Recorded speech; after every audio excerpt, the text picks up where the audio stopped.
$500 penalty for violating any of the acts. Which, I mean, if you're looking at large-scale buying and selling of artifacts, a $500 penalty really isn't going to make a big difference. In 1979, a local attorney, or actually in 1973, a local attorney saw a box containing authentic Apache relics on display in a storefront in Scottsdale, Arizona. The attorney contacted the owner of the relics and learned that he had taken the relics, including 23 ceremonial masks, from a medicine man's cave in San Carlos Indian Reservation. The relics had been made a few years earlier and left in the cave as part of an Apache religious ceremony. According to Apache tradition, only the medicine man was allowed to remove the objects after the ceremony. Later, 2 undercover FBI agents contacted the store owner about the relics and were shown another box of relics also taken from a cave on the Indian reservation. The agents then identified themselves as FBI agents and arrested the store owner. But both the district court and the magistrate court found him guilty of appropriating Apache artifacts from the San Carlos Indian Reservation in violation of the Antiquities Act that we talked about earlier.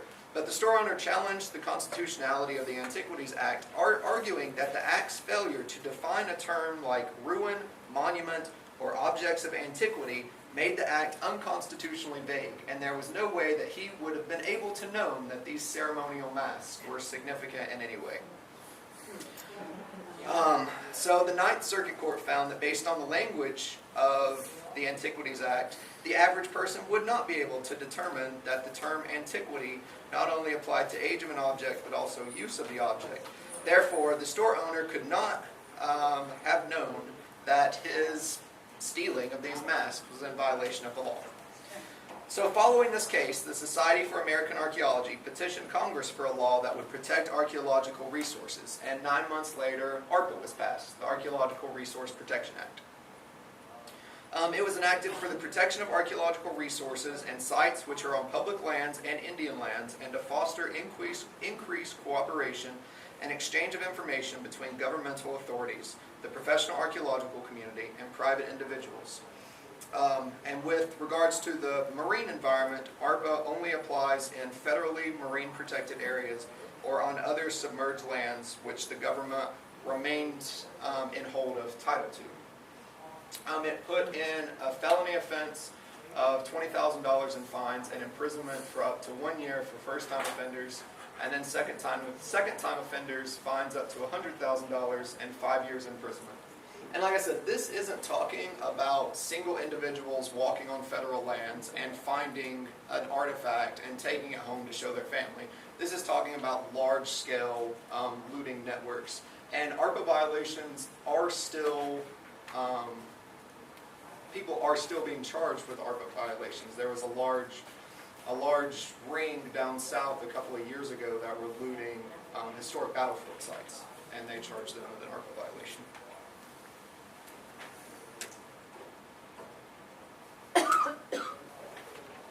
So like I said, that ARPA only applies to submerged lands which the government retains the title to.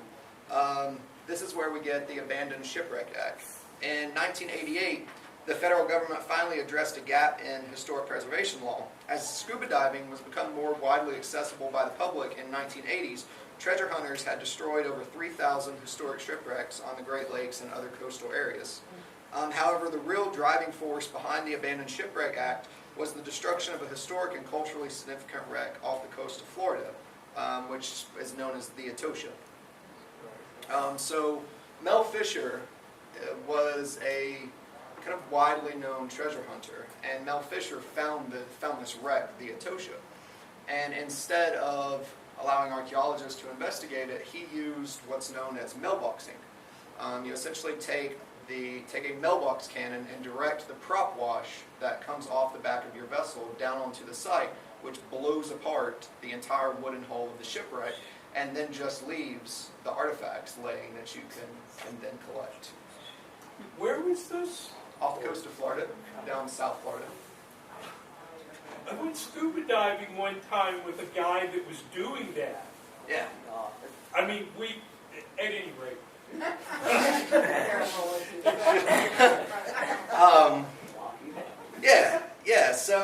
but because ARPA only applied to lands the federal government still retained title to, because typically for submerged lands, the federal government has the title but then transfers them to the state, there was no way to prosecute Fisher, because it wasn't illegal to take artifacts from the state lands, submerged state lands. So that's where the Abandoned Shipwreck Act came from.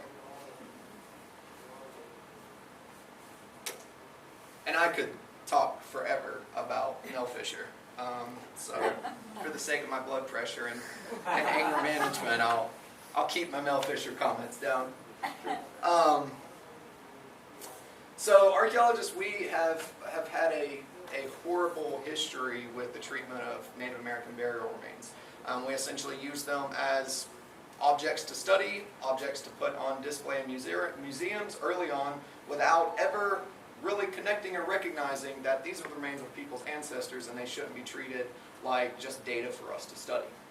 So in 1990, the Native American Graves Protection and Repatriation Act was instituted, and it requires museums, universities, and other federal institutions to inventory their collections of burial goods and remains that they hold, report on those collections, and then set up procedures for the Native American community to then repatriate, or to have those items repatriated back to them. It requires for Native Americans to be consulted in any project that goes through Native Americans or affects Native American burials, and then it provides civil penalties for non-compliance. And this is kind of some of the early stuff that was done. These Native American burials were just put on display. And, I mean, it would essentially be like if someone uncovered the remains of your great-grandparents and then just turned it into an exhibit for tourists to come and see.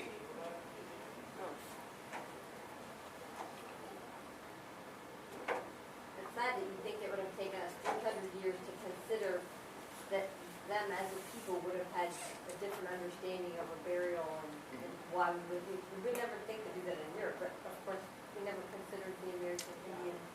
I would make the argument that as a whole we still don't. Look at Standing Rock. Oh yeah, we still don't see them. Still.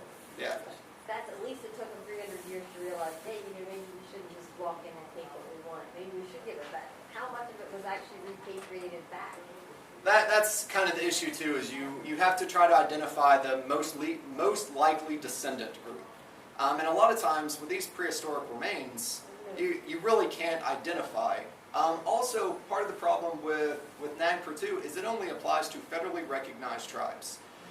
Well, in order for a tribe to get federal recognition, they have to essentially overcome what we did to them. Right. So a tribe has to show that throughout history, that tribal unit has maintained cohesion and can document with historical documentation how they have maintained cohesion as a tribe.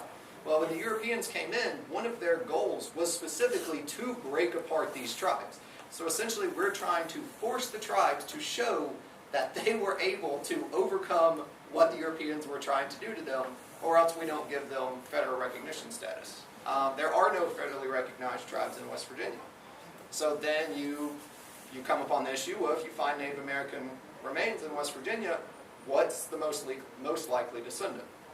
Some areas have the larger tribes that kind of take precedence, like Florida, the Seminole tribe almost always takes lead agency on NAGPRA issues. But then you also have an issue with some tribes. If an object gets sold out of the country, then they really don't have claims to it. I was working with a tribe out in California when I worked for FEMA that was trying to get one of their ceremonial objects back, but it had been auctioned in Paris. So they actually had to buy it themselves from the auction in Paris, then bring it back, then go under NAGPRA legislation to have the item then repatriated back to themselves. So, I mean, it's a great law to have in, but it's still very difficult for tribal communities to get the remains of their ancestors.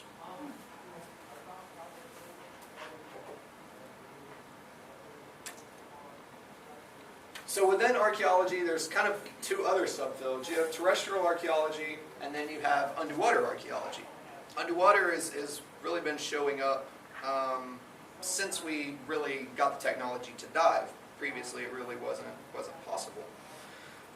They have the same goal, but they have very different methodologies, excavation practices, and means, of course, which sites are accessed. The terrestrial archaeology covers work that's done on land.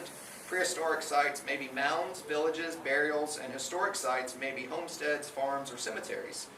Underwater archaeology, which is also known as maritime, coastal, submerged, or nautical archaeology, depending on the type of site you're looking at and where it's being done, we can do that using snorkels, remote-operated submarines, dive gear, or other means to access sites that are covered by water. However, underwater archaeology can also be done on a dry site if all the water is pumped out of that site. This is the La Salle shipwreck down in Texas, where they essentially built a cofferdam out in the middle of the water around the site, then pumped all the water out of it, then excavated it as if it was a dry land site, even though it was a shipwreck out in the middle of the water. This project was really cool from a public involvement standpoint because they would bring groups of the public out on boats to stand up on platforms around the cofferdam and watch the excavations happen. And underwater sites can be the same as terrestrial sites. Prehistoric sites can be mounds, villages, and burials, historic homesteads, or farms. Either through sea level rise or TBA flooded a lot of prehistoric villages when they built the dams.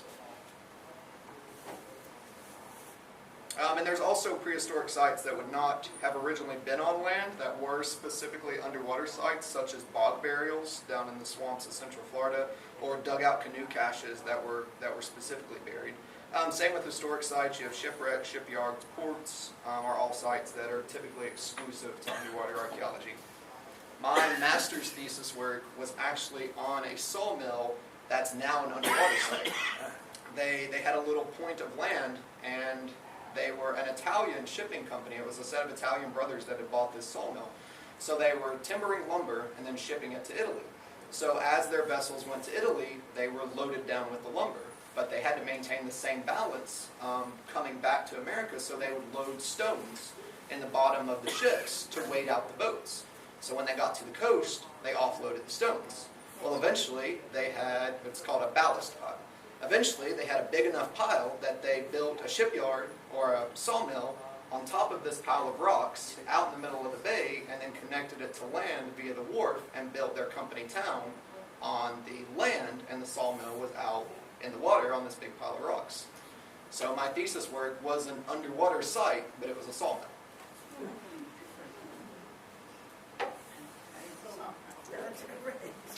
That one was kind of cool because since it was Italian immigrants running the mill, the company town was operated under the same lines.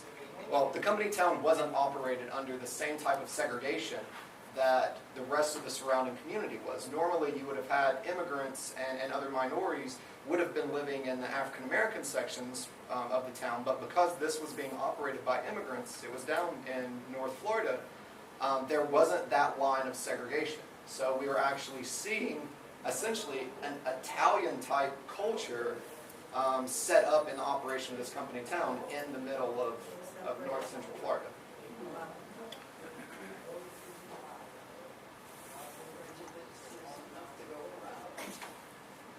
So terrestrial archaeology is primarily completed by either universities or cultural resource management firms, and we break it down into 3 phases. Most people think of archaeology as just the large block excavation that you see, but we actually normally start with just digging holes in the woods. Essentially it's a presence or absence survey. We want to see, is there archaeological sites here? So you dig a small hole in the woods. Some places do squares, my firm does circles. I like the squares better because they're neater. And archaeologists, we get really bent out of shape if the walls of our units aren't perfectly square. So you dig up a set amount of dirt on a grid-like pattern, and then you screen it, and you see, are there artifacts there or not? How deep do you usually go? We go 20 centimeters into sterile soil, is how it's phrased. So with your horizons, you have your topsoil and your subsoil. Sterile soil is going to be that subsoil horizon. So it really varies based on kind of those soil formation processes. Now that's for West Virginia. And a lot of the southeast, they have set depths. Like in Florida, you always dig to 100 centimeters. And then if you find artifacts 90 centimeters or below, then you go to 120. So states kind of vary based on the environments within their states as to their requirements. And then the size of the holes differ too. We do 50 centimeters in diameter. Alabama does 45 centimeters in diameter. Florida does 50, so it kind of can vary too. Do you always use the metrics? Yes. Yeah, we do How far- everything how in far- metric.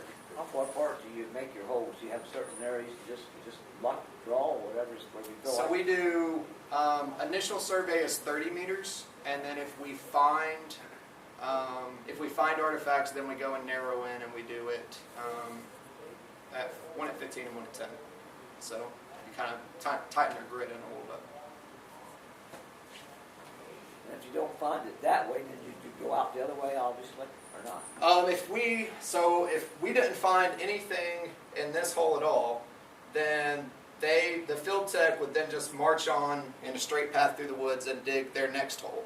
If they found something here, then they're going to do 2 holes in the cardinal directions, Oh, okay, all the way around. or all the way around. And then if they found something here, then they would do 2 more in the cardinal directions until we call it bounding the site, when essentially you have 2 negative shovel tests around any positive that you have. Where are you working now?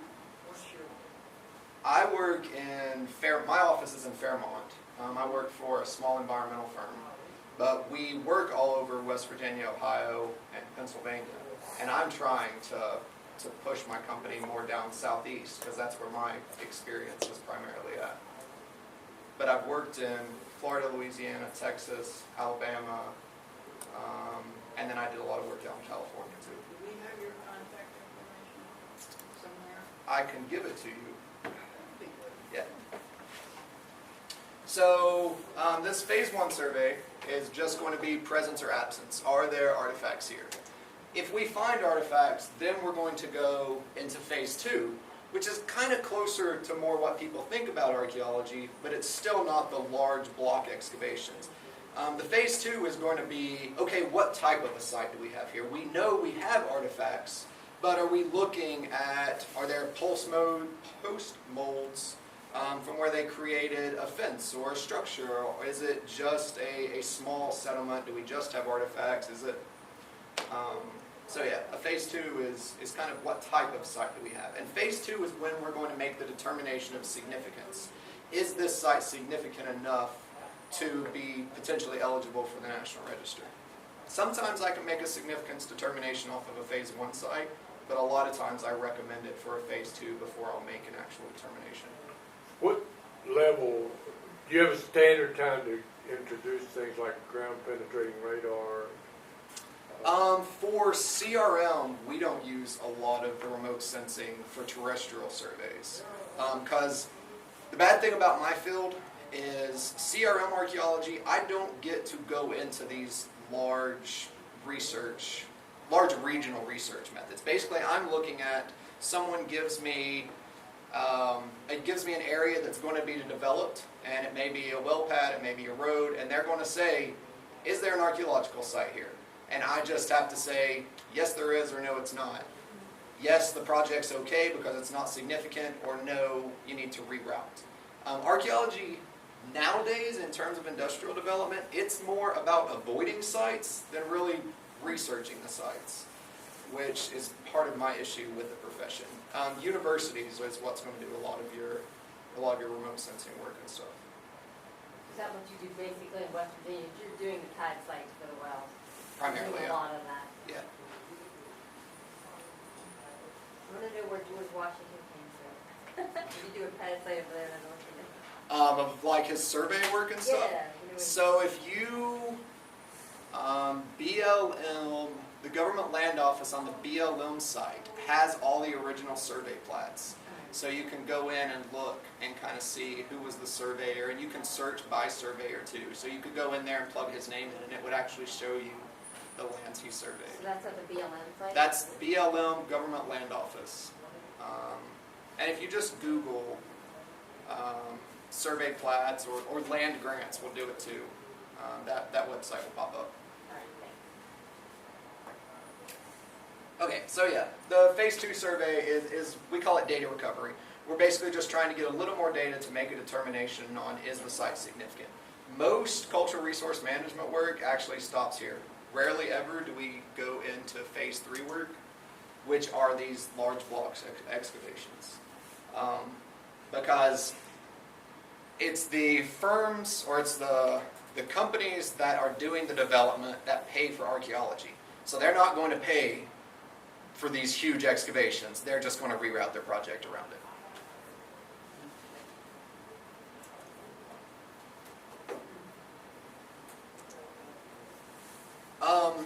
So I like to do little artifact games. So I figured we could break apart into groups, and I have some questions based on these little white pages of artifacts here. Each of them has a question number at the top of them that correlate to a question on here. There's like 25 of you all, 4, 8, 12, 13, yeah, about 25. So if you want to break into about groups of 5, and then just kind of go around to these tables. Because I thought it would be fun to let you try to identify artifacts before I then talk about the artifacts. And then if each of your groups wants to get a piece of paper from me to write their answers on.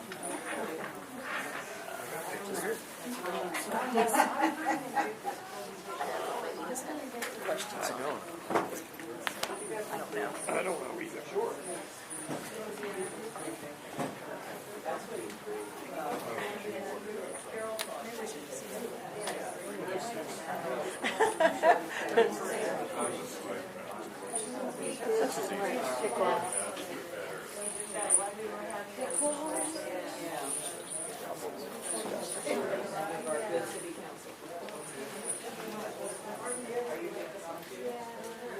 So it is just a piece of paper. I would have to see it to see it. That looks like it's there.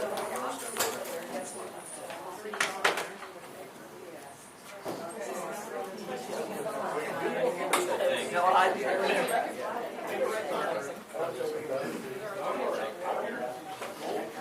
Four of us here.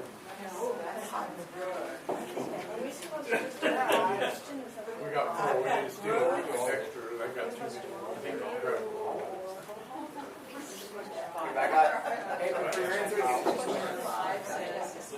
Alright.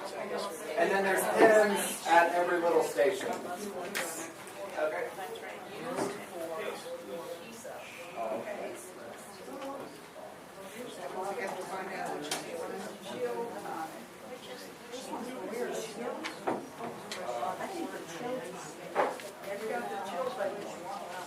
Zack, do you get one paper? Yeah. Thank you.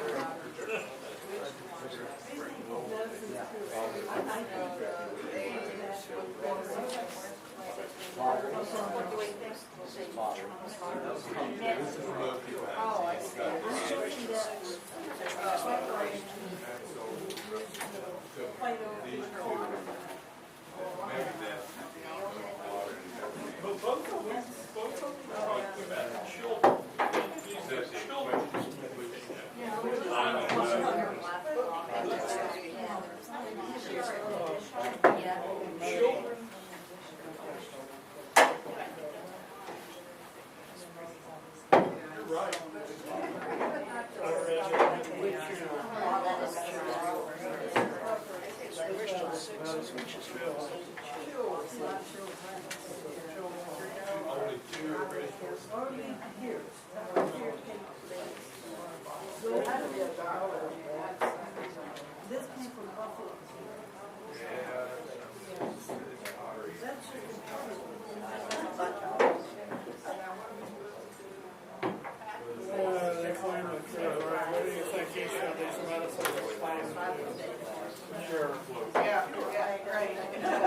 Yeah, well, you know that's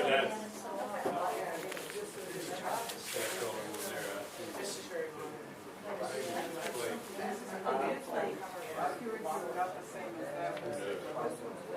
It's pretty good shape.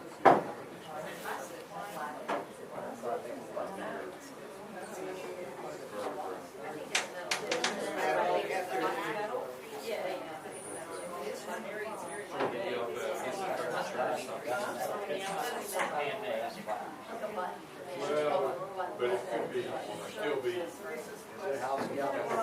have to do this for You don't everything. I think that will all your internal problems. So for this one here, it's number 6. Yes, just the, yeah, each piece of paper has a question. That wouldn't make it. Looks like nobody is at question 2, right over there.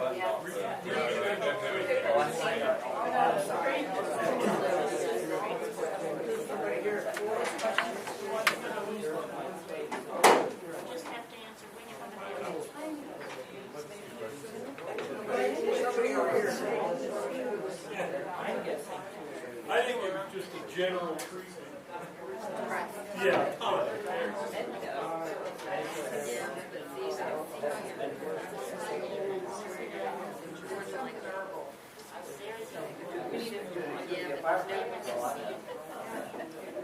That one's probably, that one I don't see a parentheses.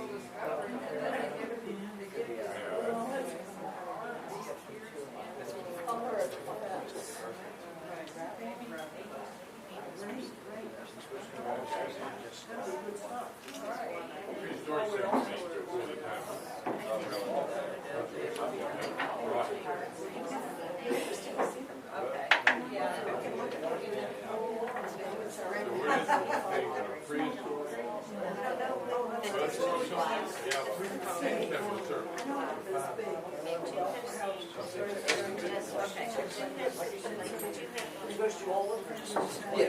All of them? All of them. Questions? Now each question has a number for the paper, so like this one is only question 6. Right. But we're supposed to do each. Yeah, each Oh, one. okay, good, all right, okay. All right, deal with that. So we are. I can't make all the questions. So this is question 6. And it says, which one of us is the oldest? Do you think? Come on. Look for the pictures already? That's lovely. This is fresh too. Yeah, fresh. Prehistoric settings. I think that's I guess this is well, they didn't pure chills. clear black. Really is difficult. That's Black or brown. I like glass, so I can. I like glass too. That's my favorite. Yeah, another piece of. I like blown glass. So you think about what you made about the day, and start learning some things about what you know. I got to take a workshop at a glass factory one time where we actually got to blow glass. And now we spent the whole 4-hour workshop just learning how to make a little, that little Well, that's circle. like, it's that's definitely an artisan skill to pass through generations. And that's why you go to places and they have people that really know what they make. It's really amazing. Yeah, glass is my favorite. Patent medicine bottles are actually my favorite part about it. I like the stories behind them. You find a lot of it. My house was built in 1893, so my basement and in our yard, we find all kinds of, Yeah, my garden we is find all right. kinds of pieces. Yeah, my garden is right on top of where my house was built in 1902, and it's where they were throwing their trash. So I find You ceramics and find glass all the piles time. where they the pig pen was here. So you've got a little bit from there you might like. Okay. Yeah. And then each paper has a number up top that matches the question. Which of these? Oh, okay. Yeah, you just kind of transition through the different stations. Well, which of these?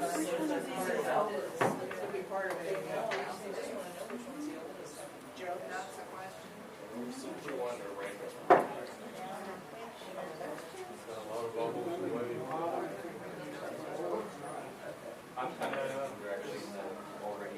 That's typical.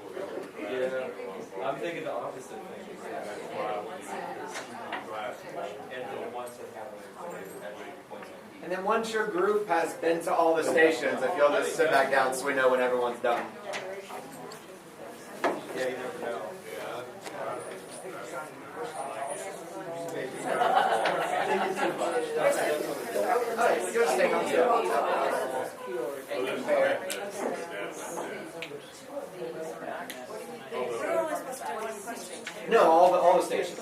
We're supposed to do all the stations. Oh, yeah, first thing, green ball. Question is which one's the order? Green ball. I think the larger, that's my guess.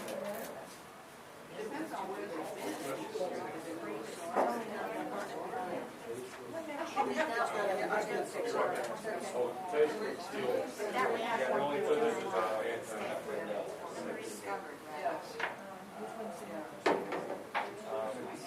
This one's got all sorts of writing. So,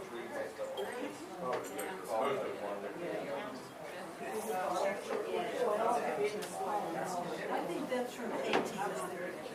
well, The big one was from the ocean and underwater, and I'm guessing it was. that's why, that's.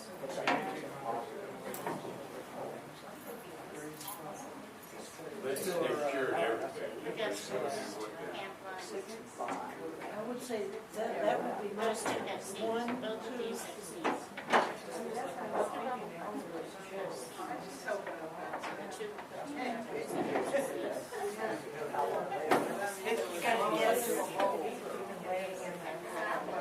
I would say she's on the label and it's out of all kinds of tests. Read on it, it really is headaches, powerful things. So that's an interesting piece. We're not breaking into the archaeology.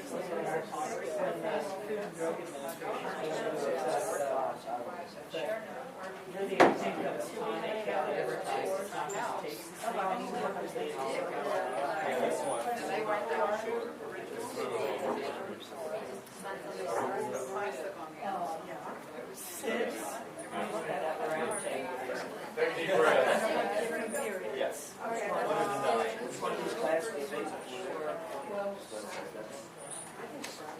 When the house was built. Okay. 2, 5, 7,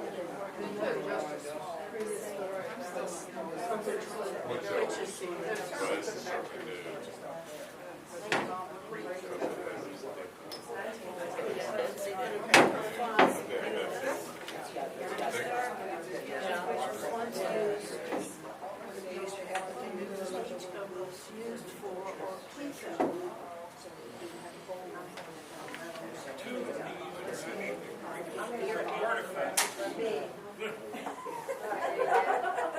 Yeah, I put 2 answers, each one. You answered my answer.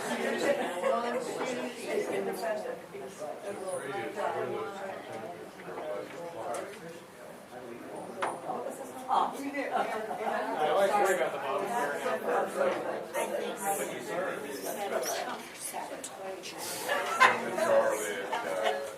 I do it because I just like listening to people's answers. I love doing this with kids. Like I'll do scaled down versions for second and third grade. This, when they screw those zinc rims and we have steel cylinders, now they have glass. Makes you think about it. Oh, I don't know, I just did my own paper. I thought people were doing their own. I think our. Well, here you can write. There's paper, there's plenty of paper. No, they went over here.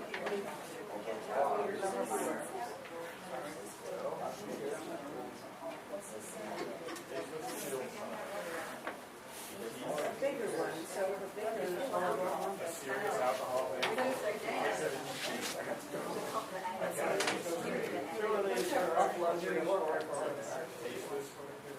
I said this is like big bottles. This is probably more the age of the glass. Which was made before 1980.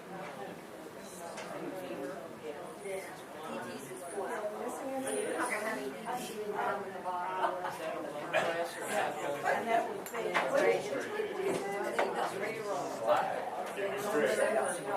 Yeah.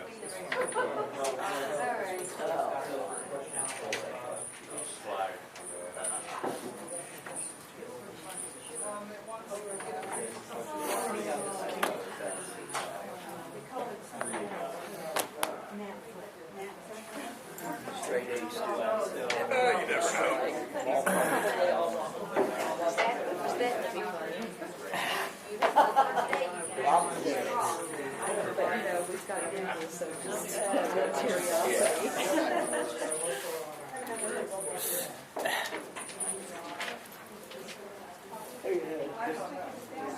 Probably.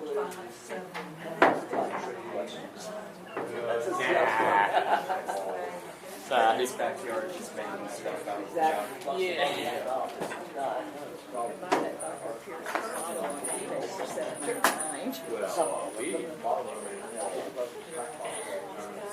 Yeah, I used to sell depression era glassware a long time ago. Yeah, but they're back.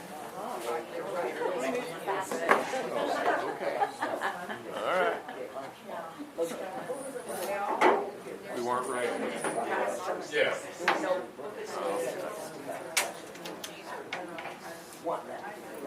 Right. Right.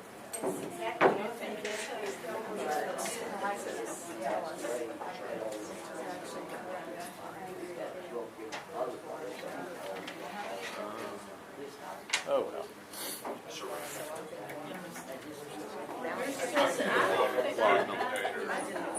Laudanum.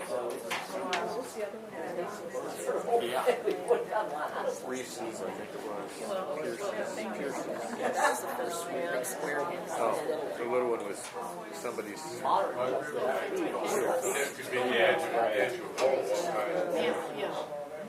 That's right. Yeah, I used to I have was all trying, sorts of I was trying to put this one. down, we lost everything, and after that, just like. I don't know. That might. You know, after that, somehow I just got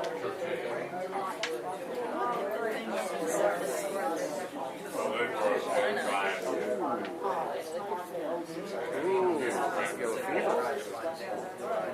Malaria. yeah, unless you make it a fever or something. Oh, yeah. I don't know. I think. I did. Exactly. That is our.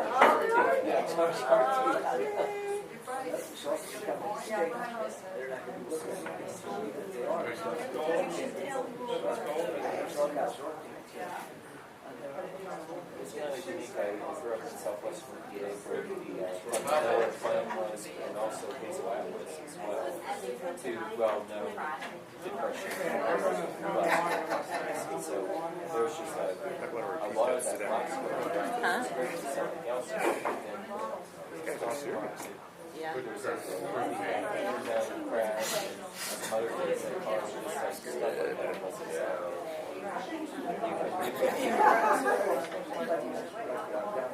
There's a million things it could be. It could be a toothpick holder, you know. I don't know. It's not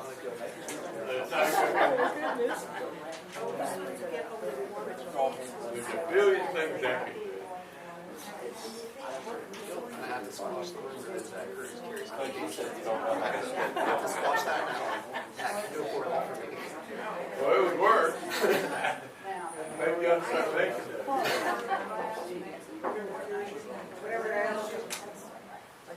I can't even guess. Some kind of That's right. It's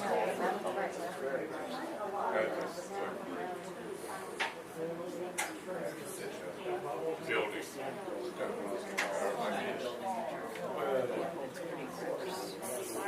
Could be a street store.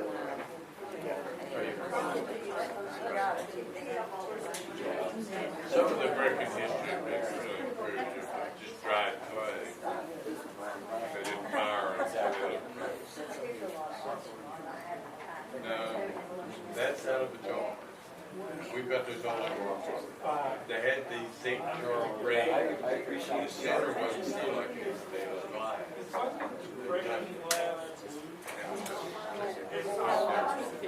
And had a rubber gasket. Remember old jars that used to have a rubber ring on it? That had it under that. So why would the letters grade have to be on the side that you're looking at? I know exactly what it is. That little thin white. Yeah.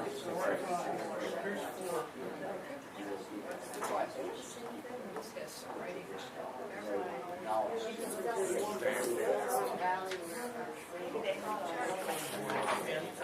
The old jars that give you this little bin. It should be, Seal it. That's something. yeah, a lot of them didn't have it.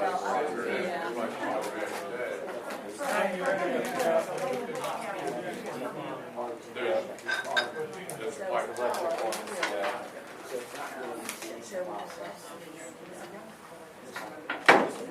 Everybody ship it. Right. Well, I don't think we can. Well, it was fun and. You think what you Either for women, it was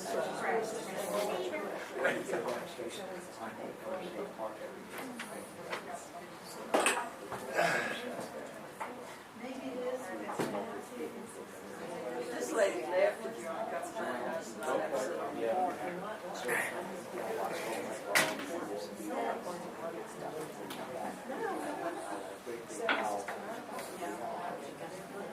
So what do we have a black for number 5?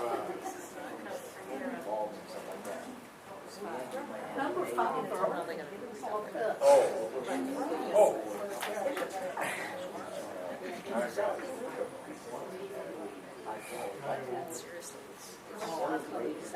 Right. I do. A lot of effort. See, I worked on Friday, and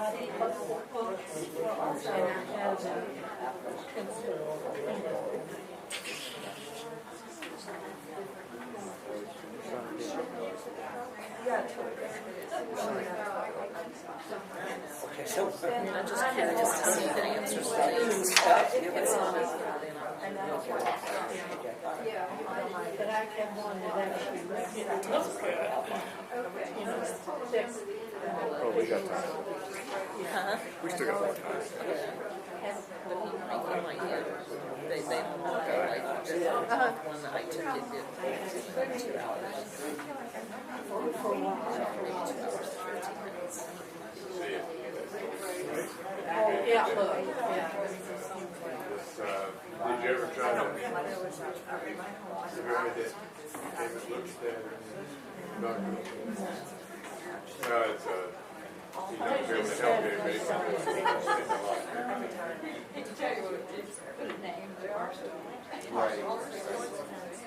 well, I enjoy it right there.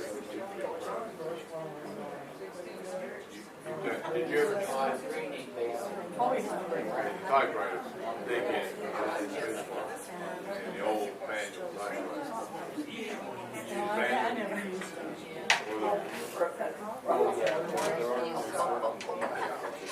Well, I had a lot of people come in and they had that little, I look over the other one, that's actually hurt them, but wasn't as much as the right one, the dominant one. And, were you ever, that's all your hour, all the war and everything, Earlier, like our pipelines. that space bar.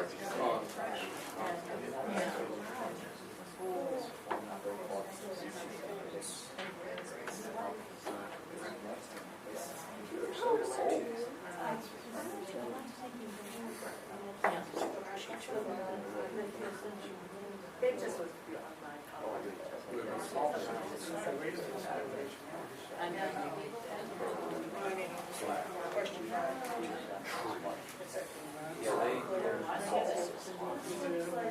Yeah, these bigger resorts, they don't know a lot of money, but it makes more money for them, you know, like Stonewall, they're always doing something else to it. I think they're plus parts.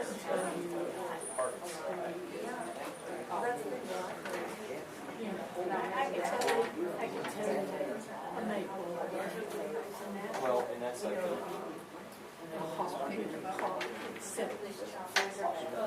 yeah, money's not just always where it should. Like, none of it, only my outlets work. No, I would go out of my Airbnb. Yeah, and so the ones that did work, it was fridge, or the bar, or microwave, or like, it's not thinking He about went down to it. She see that look? It's a lot smaller. See that black oak over there? See that action over there? He pointed over, just name the tree that's right off the top of your head. I mean, it's far away. They intuitively by the shape of the tree. It's really, you know, but it's just, you do feel like you're up to at least getting all. Well, they know what they are, so they. Because they kind of have to catch the bugs.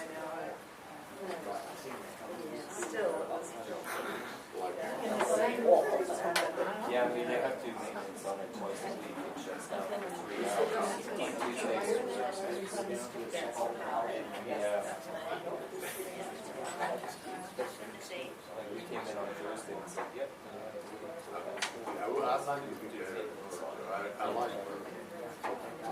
They've also spent more time on it.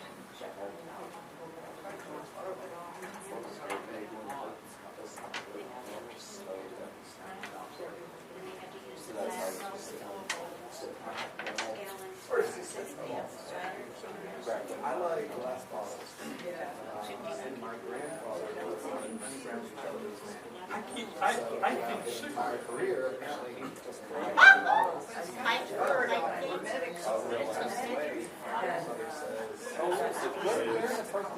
some kind of Medico, got it. It's a filter from the pipe. well, yeah. Really? I was That's what I'm saying right now. That's what I'm saying right now. wild guesses. the actual artifacts came from. Yeah, but I think medical. Like most of that glass. Maybe you smoke something. You're really way over.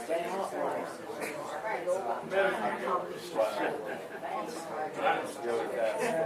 Not to the car. Once you know, it's different.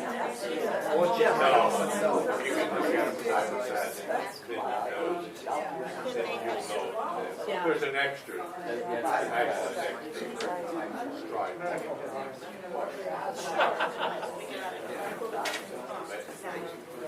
I like the stories and They just look at it.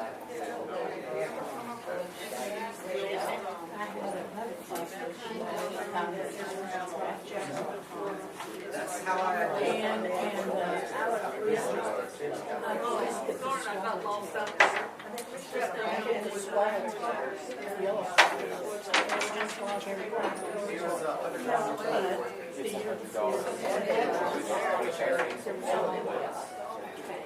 You have no idea. How would that affect all kinds of?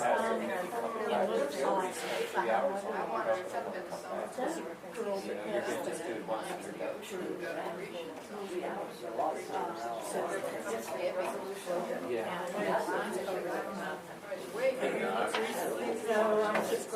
Well, I went out last one, so I went to see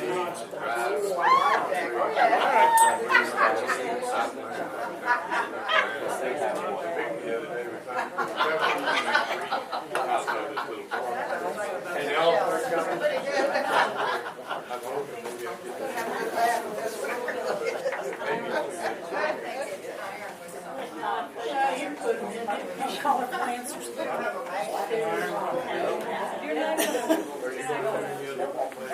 Oh, yeah.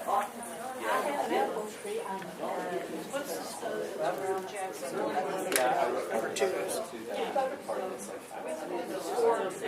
I have a problem.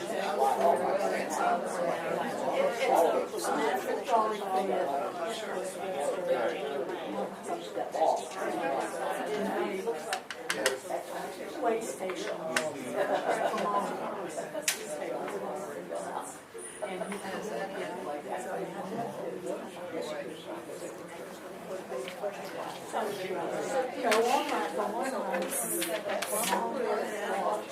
Alright, everybody ready? I feel like some of y'all didn't like my games. Alright, question number 1. The Cruz Tasteless Chill Tonic. Anybody got an idea what it was for? everything. Chills and fevers? Yeah, chills and fevers specifically associated with malaria. Now, patent medicine is my favorite type of artifact. I love the advertisements. I love the quackery. So Groves, I guess you could argue, was it patent medicine or not? Because patent medicine, it has to have that element of quackery. Groves actually did work to treat chills and fever of malaria, but all it was the common malaria medication suspended in syrup. So, that's why I consider it patent, is because Groves just took the medicine that he essentially took Tylenol and just dumped it in Kool-Aid and made Groves Tasteless Chill Tonic. It was not tasteless, however, from what I've read. Yeah, it was quinine suspended in a sugary syrup. Did he actually use acetaminophen? No, I was just using that as example. It's quinine suspended in syrup. Now, Dr. Pierce's is patent medicine. What did you all think it was for? Everything. All year round. You name it, he cured it. Specifically, severe chronic lingering coughs, bronchitis, laryngitis, weak lungs, bleeding from the lungs, public speakers, sore throat, hoarseness, liver complaint, constipation, loss of appetite, nervousness, blood purification, eruptions, pimples, rashes, blotches, ulcers, and just swelling. Its main ingredient was water. Most of them was alcohol or opiate, but this one was water and just some random root extracts. Zack, there's a very famous, Lydia Pinkham's tonic would cure everything for females. And when the Food and Drug Administration came in 1914, Lydia Pinkham's had to advertise that the taste was going to be different now, because they had to cut down the amount of alcohol that was in it. Most of them were just alcohol or opium. So question 2. The color of glass is one of the ways that we tell age, kind of broadly. Which of these was without a doubt made before 1920? 2. We said 2. Number 2, so the aqua one. Anybody think anything else? No. I said 8. 8, Amber. So glass isn't naturally colorless. They have to add different chemicals in it to make it colorless. So one of the ways you could tell dating of age is what chemical was used. Manganese was one of the early ones used, and it originally made the glass colorless, but once it was exposed to the sun, it turned purple. So if you look at this slightly, it has a purple tint to it, and we call it amethyst or sunglass, and they stopped that around 1921. So it is number 4, because it's slightly tinted purple, which makes it amethyst glass. Yeah, that one was tricky. I couldn't find the bottle I normally use for this, so I was going through all my glass fragments, and that was the most purpley one I could find. Okay, question 3. I was just mean on question 3 because I found things that specifically looked like artifacts. So what do you all think the actual prehistoric artifacts for question 3 were? We had 6 and 5. 6? 6. Okay. 3 or 5. 1? 5 is just sand rock. 5? 5. All 6 right. or 5. 1 is my favorite bone. So this is a lumbar vertebrae of a large mammal. I like lumbar vertebrae because they look like giraffes. It really doesn't matter the species. Lumbar vertebrae almost always look like giraffes. So it's not an artifact. It's just it's a bone. 3 is just a random rock I found. 4 I brought back with me from California. It's a fragment off of an abalone shell from California. 5 is another random rock I found that I thought kind of looked like pottery, so I thought it would be a good one to trip you up. 8 is a random rock I found in the creek.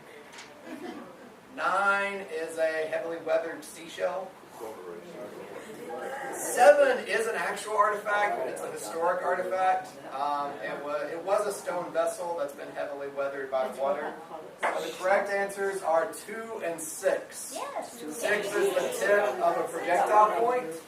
And number 2 is a lithic flake from when they were napping and knocked pieces of the rock off to shape the flake. And you can tell, and I'll pass this around. So the way you can tell just a random rock from a lithic flake is flakes always have what's known as a bulb of percussion. So when you look, if you hold the flake up like this, feel the top, and there is a slight bump on the top, and that's where it was struck, and it creates that bulb of percussion. You can also see on this the flake scars where other flakes were knocked off first. So this is what's known as a tertiary flake, because primary flakes have the cortex of the stone on them 100%. They're the first flakes that get knocked off. Secondary flakes get knocked off next. And then tertiary flakes are used for like the final shaping of the tool. So I'll pass that around and you can feel that bulb of percussion compared to just a standard rock. Okay, question 4. I was kind of mean on this one too, because this isn't a projectile point. It's a rock I found that looks like a pointy tool. So, 2's out. 1 is actually the most recent. It's a Lavana triangular point. It's late woodland to Mississippian, which is going to be about 800 AD to your historic period. Getting closer to that historic period, points get a lot smaller, and they get kind of more triangular like this. 3 is a Merrow Mountain point. It's Middle Archaic, and it's about 4500 BC. And then number 4 is actually the oldest. It is an early archaic. It's a McCorkle stemmed point. And it's 7000 to 6500 BC.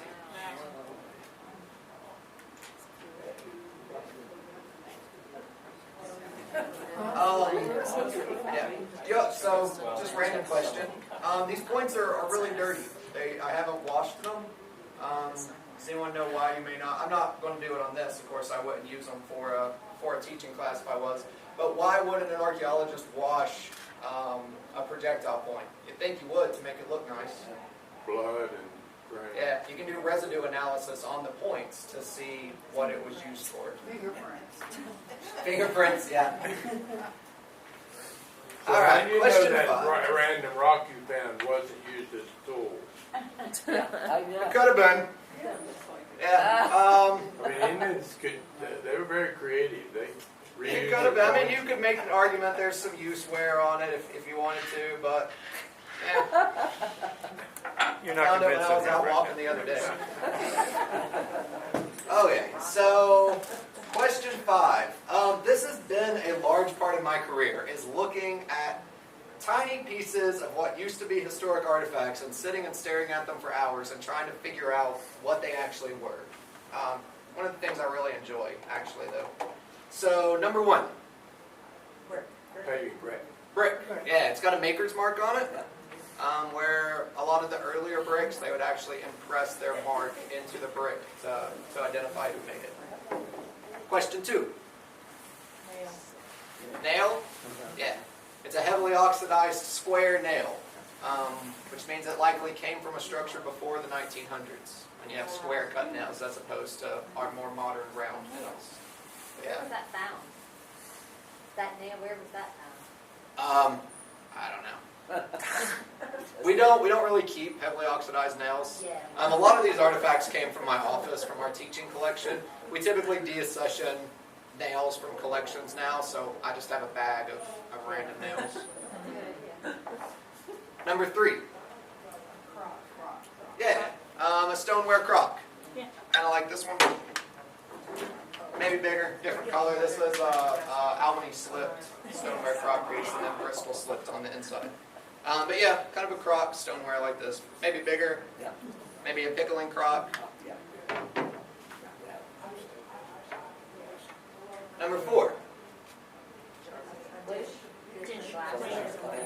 We heard somebody say it. It's a jar lid disc. Yeah, Yep. it's a mason jar lid liner. Ah, Like this one inside the mason jar. ah. Those are hard when they're taken out of the whole lid liner. Because everyone now says, oh, okay, yeah, I knew that. But when you're just looking at a tiny piece of it, sometimes even if it's an object you know, it's really hard to match up what it is. 5? Like a ball. Model? Like a pharmaceutical bottle. You have that indent on it right here that comes in. A bottle.